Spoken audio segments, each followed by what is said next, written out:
membahas mengenai limit dan turunan fungsi variabel kompleks. Oke. Nah, suatu fungsi variabel kompleks ya, fz dikatakan mempunyai limit L, jadi limitnya L saat Z mendekati suatu titik Z0 ya, dan dinotasikan dengan bentuk seperti ini ya. Jadi limit Z mendekati Z0 Fz sama dengan L jika nilai Fz terdefinisi pada titik-titik di sekitar Z0 ya. Dan jika nilai L mendekati L untuk semua nilai Z di dekat 0 ya. Nah, kalau secara definisi kita katakan jika untuk setiap nilai positif real epsilon dapat ditentukan suatu bilangan positif real delta sedemikian rupa sehingga untuk semua Z yang tidak sama dengan Z0, jadi Z ini variabel, Z0 ini adalah satu bilangan kompleks tertentu ya. Jadi untuk semua variabel yang tidak sama dengan Z0 ya, Z tadi. Oke. Di dalam piringan ini adalah persamaan lingkaran ya. Z dikurangi Z0 magnitud sama dengan delta, ini kan persamaan lingkaran ya. Lingkaran dengan jari-jari sebesar delta ya. Kemudian dengan titik pusat di Z0 ya. Jadi ini artinya untuk semua Z ya, Z itu variabel untuk semua bilangan kompleks yang letaknya di sekitar satu titik tertentu Z0 di sini untuk semua Z ya. Jadi Z0 ini didekati oleh variabel Z ya, Z dikurangi Z0 dalam segara A ya, dalam segara A sehingga kita gunakan persamaan ini, persamaan lingkaran seperti ini. Oke. Jadi untuk semua Z yang tidak sama dengan 0 dalam piringan disk atau lingkaran yang dinyatakan dengan persamaan ini, persamaan lingkarannya adalah Z dikurangi Z0 magnitud sama dengan delta. Nah, kalau yang disebut ada piringan berarti area ya, area yang di dalam lingkaran yang dibatasi oleh lingkaran tadi akan didapatkan Fz dikurangi L nilai magnitud yang lebih kecil daripada E ya, bilangan positif real tadi ya.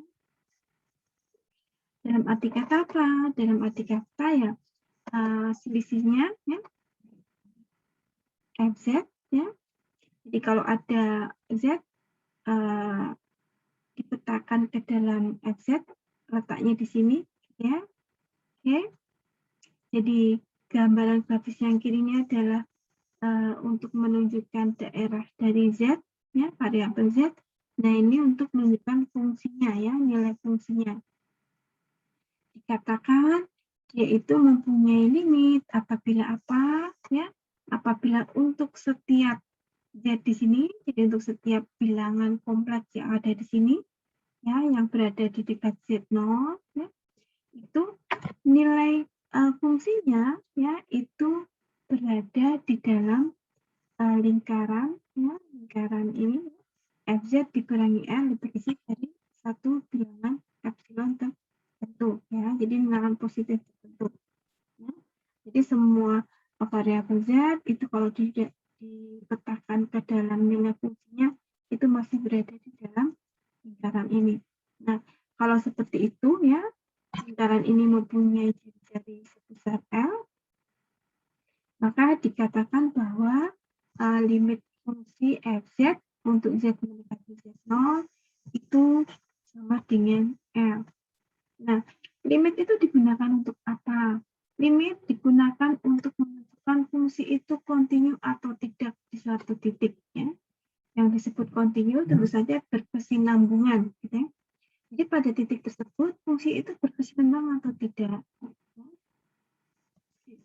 Jadi kalau kita lihat di sini ya, oke. Maka suatu fungsi fz dikatakan kontinu pada titik z0. Jadi pada titik itu fungsinya berkelanjutan gitu ya. Dari sebelum z0 dan sesudah z0 itu ada nilai fungsinya dan kontinu ya. Jadi suatu fungsi fz dikatakan kontinu pada titik z0 jika pertama fungsi tadi terdefinisi pada titik tersebut. Tentu saja ya. Kalau tidak terdefinisi ya berarti tidak kontinu ya. Nah, karena berhenti di situ ya. Jadi dikatakan kontinu jika pertama fungsi variabel kompleks ya pada Z0 terdefinisi atau ada nilainya ya. Dan limit Z mendekati Z0 Fz sama dengan Fz0 ya. Jadi limit Fz mendekati Z0 itu sama dengan Fz0. Jadi untuk Z yang sangat dekat dengan Z0 ya, itu nilai fungsinya sama dengan Fz0. Nah, secara sederhana bisa dikatakan seperti itu. Nah, kemudian suatu fungsi Fz dikatakan kontinu pada satu domain jika Fz kontinu pada setiap titik pada domain tersebut. Ya. Jadi dia dikatakan kontinu kalau pada domain tadi, jadi tidak hanya pada satu titik, tapi pada setiap titik pada domain tersebut kontinu, maka Fz dikatakan kontinu pada satu domain. Nah, teorema untuk limit, okay. Pertama ya, misalkan limit fungsi Fz untuk Z mendekati Z0 itu sama dengan A. Kemudian untuk limit fungsi Gz untuk Z mendekati Z0 itu sama dengan B, maka ya empat teorem ini bisa diingat ya. Pertama, untuk limit Z mendekati Z0, untuk fungsi yang merupakan hasil penyembahan Fz dan Gz, maka ini akan sama dengan limit Fz untuk Z mendekati Z0 ditambah limit Gz untuk Z mendekati Z0 ya, atau sama dengan A ditambah B. Kemudian untuk teorema berikutnya, limit Z mendekati Z0 untuk fungsi Fz dikurangi Gz ya. Maka ini sama dengan limit Fz untuk Z mendekati Z0 dikurangi limit Gz untuk Z mendekati Z0 ya.